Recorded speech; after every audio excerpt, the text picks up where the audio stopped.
और सूत जी महाराज से सौनकादि ऋषि 6 प्रश्न कर रहे हैं।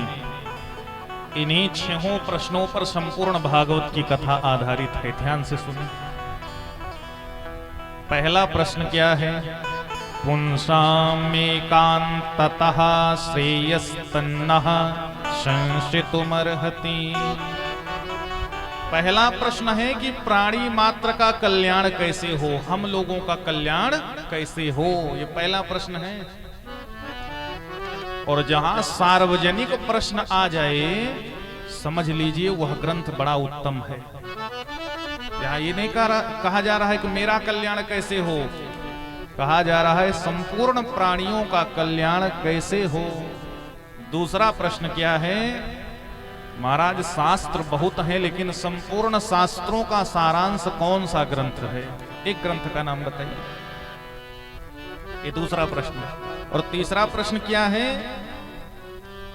यदि भगवान सर्वशक्तिशाली हैं, सर्वशक्ति संपन्न हैं, सामर्थ्यवान हैं, शक्तियों से ओतप्रोत हैं, जो चाहे कर ले, तो ऐसे परमात्मा इस धराधाम पर क्यों आते हैं?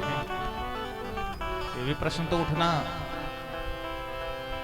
कि वो परमात्मा इस धराधाम पर क्यों आते हैं जो वहीं से बैठे बैठे सब कुछ कर सकते हैं। भ्रकुटी विलास सृष्टि लय होई भैया। जिनका भ्रकुटी एक बार ऐसे टेढ़ी कर दें तो उनकी भ्रकुटी टेढ़ी कर देने से पूरी सृष्टि का लय हो जाता है, पूरी सृष्टि लुप्त प्राय हो जाती है। और जो थोड़ा सा मुस्कुरा दे, जो परम तत्व थोड़ा सा मुस्कान प्रकट कर दे, तो उसके मुस्कुराने मात्र से पूरे जगत का पालन हो जाता है, पूरे जगत की उत्पत्ति हो जाती है। ऐसे परमात्मा को इस धराधाम पर क्यों आना पड़ता है? चौथा प्रश्न है, यदि भगवान इस धराधाम पर आते हैं तो भगवान के कितने अवतार हैं? मुख्यतः भगवान के कितने अवतार हैं? ये चौथा प्रश्न। और पांचवा प्रश्न मुझे बहुत अच्छा लगा कि जीवन का परम लक्ष्य क्या है? हम लोगों के जीवन का परम लक्ष्य क्या है? क्या जन्म लेना, बड़े होना, पढ़ना लिखना, कमाना, खाना, सोना, उसके बाद चले जाना, क्या यही लक्ष्य है? वस्तुतः जीवन का परम लक्ष्य क्या है? ये पांचवा प्रश्न है। कितना सुंदर प्रश्न है। हम लोग कभी कभी बैठे तो विचार करें, आत्मचिंतन करें कि भैया हम संसार में क्यों हैं? क्या जो सब लोग कर रहे हैं वही करने हम भी आए हैं? वो व्यक्ति ये करके चला गया तो हम भी यही करके चले जाएं? अरे मैंने बड़े बड़े को देखा है जिसने सब कुछ छोड़ करके परमात्मा की भक्ति ग्रहण कर ली,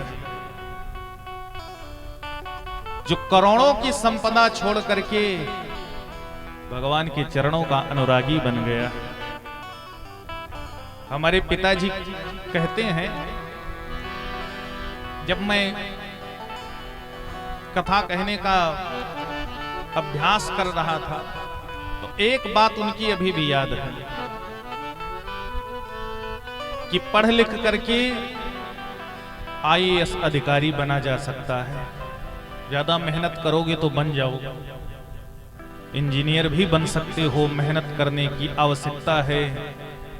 पढ़ लिख करके IAS अधिकारी बन सकते हो, इंजीनियर बन सकते हो, ऊंचे पद पर जा सकते हो।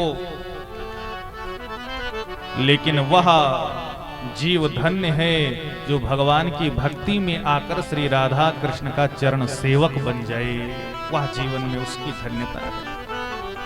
वह शब्द मुझे आज भी नहीं विस्मरण है, मानो उन्होंने इस पांचवें प्रश्न का उत्तर दे दिया हो कि जीवन का परम लक्ष्य ही है भगवान के चरण की सेवा, भगवान की कथा का गान करना, भगवान के गुणों का बखान करना।